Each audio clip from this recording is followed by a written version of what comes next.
பிதா சுதன் பரிசுத்த ஆவியின் பேராலே ஆமேன். ஆண்டவர் உங்களோடு இருப்பாராக, உம் ஆன்மாவோடும் இருப்பாராக. திருவெளிப்பாடு புத்தகத்தில் இருந்து வாசகம். அதிகாரம் 21, இறை வார்த்தை 27. ஆனால் தீட்டுப்பட்டது எதுவும் ஒருபோதும் அதில் நுழையாது. அதுபோல் அருவருப்பானதை செய்வோரும் பொய்யரும் அதில் நுழைய மாட்டார்கள்.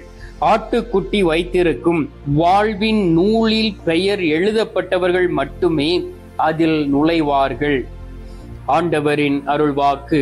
இறைவா உமக்கு நன்றி.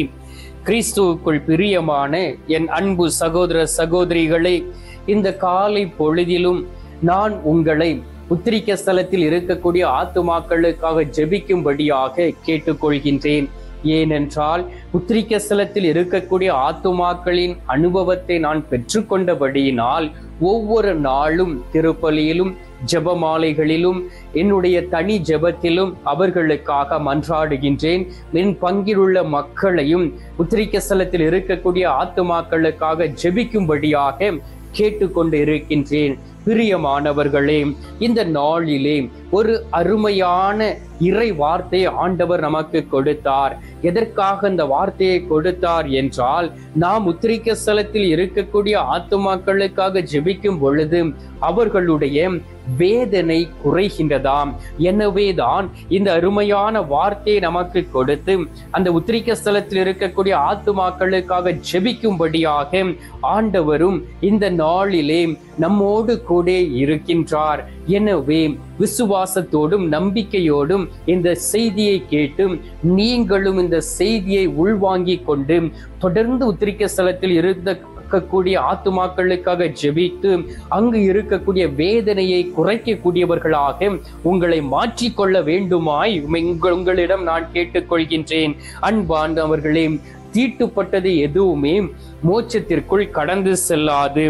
அதே போல் பாருங்கள், பொய்யரும் யாரெல்லாம் இந்த உலகத்தில் மற்றவர்களை ஏமாற்றிக் கொண்டு இருக்கிறார்களோ, யாருடைய பெயர்களெல்லாம் வாழ்வின் நூலில் எழுதப்படாமல் இருக்கின்றதோ அவர்கள் மோட்ச பாக்கியத்திற்குள் கடந்து செல்ல முடியாது. சில நேரங்களில் ஆண்டவர் மனம் இறங்கி சில ஆத்துமாக்களை அவர்களுடைய நல்ல செயல்களின் காரணமாக அவர்களை தூய்மைப்படுத்துவதற்காக உத்திரிக்க ஸ்தலத்தில் வைத்திருந்து இருக்கலாம். ஆனாலும் அவர்கள் அங்கு வேதனை அடைவதை, அவர்கள் வேதனைப்படுவதை நம்மால் பார்க்க முடியாது. அவர்களுடைய வேதனை குறையும்படியாகவும் உடனடியாக அவர்கள் மோட்ச பாக்கியத்தை அடையும்படியாகவும் நாம் ஆண்டவரிடம் ஜெபிக்க வேண்டும்.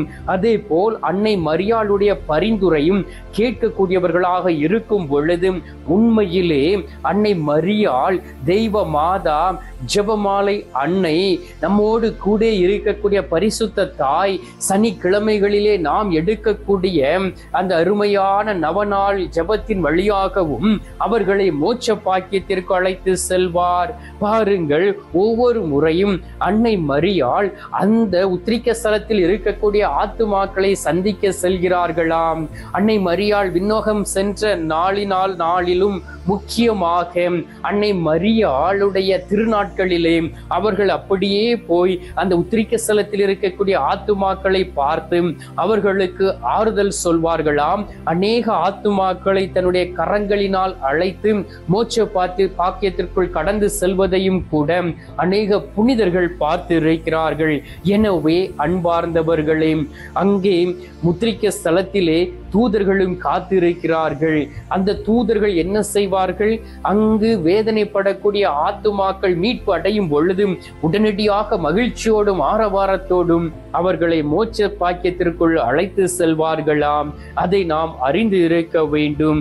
ஆண்டவராகிய இயேசு கிறிஸ்து அந்த கெத்செமனி தோட்டத்தில் அடைந்த வேதனையை பொழுது வான தூதர் அவரிடம் வந்து தேற்றினதை போல அவர்களை, வான தூதர்களை ஆண்டவராகிய இயேசு கிறிஸ்து அந்த உத்திரிக்க ஸ்தலத்தில் அனுப்பி அங்கு இருக்கக்கூடிய மக்களுடைய வேதனை குறையும்படியாக அவர் தேற்றுகிறாராம். நடந்த ஒரு புதுமையை நான் உங்களோடு பகிர்ந்து கொள்கின்றேன். ஹென்றி என்று சொல்லக்கூடிய ஒரு பேர் அரசர் இருந்தாராம். அவருடைய மனைவியின் பெயர் மெட்டில்டா. அவருடைய கணவர் திடீரென்று மரித்து போய் விடுகின்றார். எனவே அவருக்கு என்ன செய்வது என்று தெரியவில்லை. அவர் நேரடியாக ஆண்டவராகிய இயேசு கிறிஸ்துவினுடைய அந்த பாடுபட்ட சிறுவத்திற்கு முன்பாக சென்று மண்டியிட்டு ஆண்டவருடைய சமூகத்திலே கதறி கதறி தன்னுடைய கணவருக்காக அவர் ஜெபிக்க ஆரம்பித்தார். அப்பொழுது அங்கே அவருடைய கணவர் தரிசனமாகி, எனக்காக ஒரே ஒரு திருப்பலியை நீ ஒப்பு கொடுக்க முடியுமா என்று அந்த மெற்றில்டாவிடம் கேட்ட பொழுது அவர் உடனடியாக அங்கு இருந்த சிலுவைக்கு முன்பாக விழுந்து கிடந்த அவர் எழுந்து ஏதாவது ஒரு குருவானவர் கிடைப்பாரா என்று அங்கு இருந்த ஒவ்வொரு இடத்திலும் ஒவ்வொரு கோயிலிலும் அவர் அலைந்து திரிந்தாராம். அங்கு இருந்த குருக்கள் எல்லோருமே திருப்பலி நிறைவேற்றிவிட்டு அவர்கள் உணவு அருந்ததற்காக சென்றார்களாம். அதன் பிறகு அவர் போய் அங்கு கேட்டிருக்கின்றார், இன்னும் உணவு அருந்தாமல் ஏதாவது குருவானவர் இருக்கிறாரா என்று ஒவ்வொருவரிடம் கேட்ட பொழுது கடைசியாக அவர் அதல் பாக் என்கின்ற ஒரு குருவானவரை கண்டுபிடித்து தான் போட்டிருந்த நகைகள் எல்லாவற்றையும் அவரிடம் கலச்சி கொடுத்து தன்னுடைய கணவருக்காக ஒரு திருப்பலியை உடனடியாக ஒப்பு கொடுக்கும்படியாக அவர் கேட்டுக்கொண்டாராம். அந்த குருவானவரும் அவருடைய வார்த்தைக்கு இணங்கி தன்னுடைய மேலே இருந்த குருக்களிடம் அவர் உரிமை பெற்று கொண்டு வந்து ஒரு திருப்பலியை நிறைவேற்றினாராம். பிரியமானவர்களே, தன்னுடைய கணவர் மீது உண்மையான அன்பு வைத்திருந்த மெற்றில்டா என்று சொல்லக்கூடிய அந்த பேர் அரசி தன்னுடைய கணவருடைய ஆத்துமா அந்த உத்திரிக்க ஸ்தலத்தில் இருக்கக்கூடாது, அங்கு வேதனையை அனுபவிக்க கூடாது, அவர் மீட்பு அடைய வேண்டும் என்பதற்காக திருப்பலியை ஒப்பு கொடுத்து அந்த திருப்பலியின் வழியாக ஆண்டவர் வெளிப்படுத்தினதின்படி அந்த மோட்ச பாக்கியத்திற்குள் கணவர் கடந்து சென்றதை அவர் பார்த்தாராம்.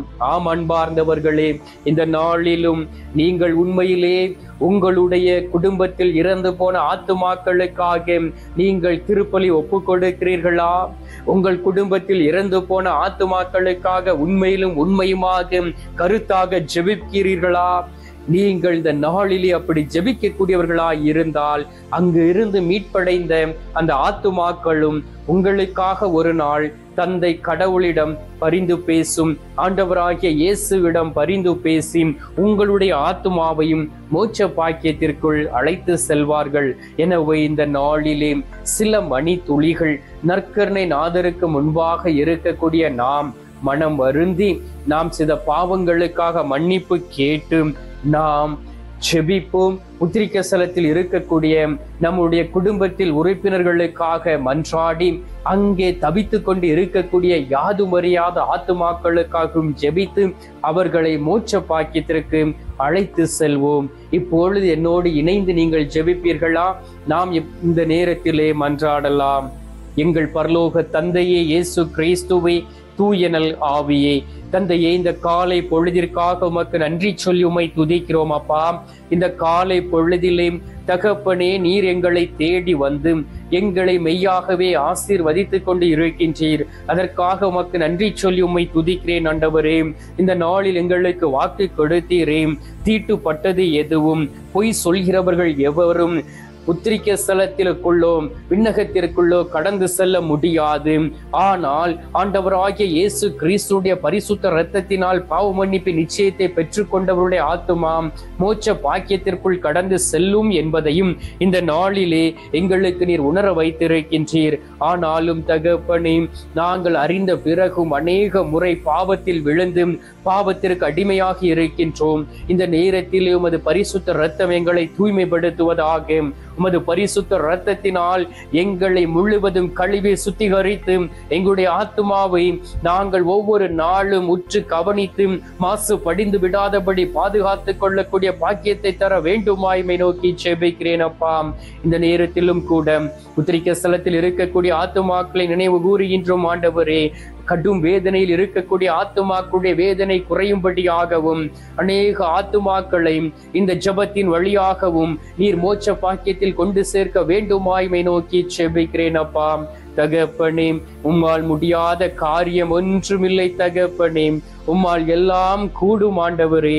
இந்த நாளிலே உத்திரிக்க ஸ்தலத்தின் மீது உமது பரிசுத்த இரத்தத்தை ஊற்றி அங்கு எரிந்து கொண்டு இருக்கக்கூடிய அந்த நெருப்பை அணைத்திட வேண்டுமாய்மை நோக்கி செபிக்கிறோம் அப்பா.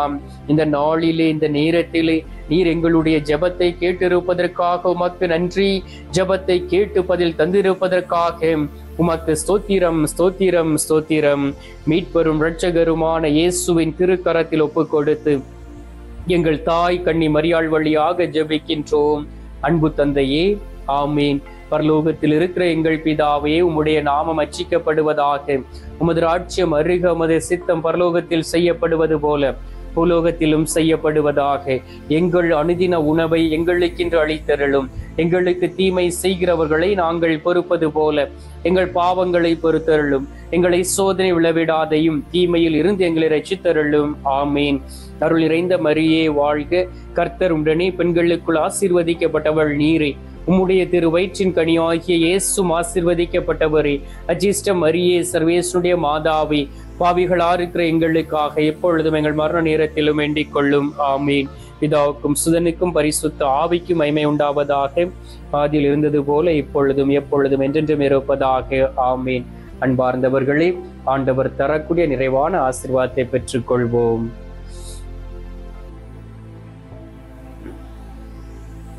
எல்லாம் அல்ல இறைவன் பிதா, சுதன், பரிசுத்த ஆவி உங்களை ஆசீர்வதிப்பாராக. ஆமேன்.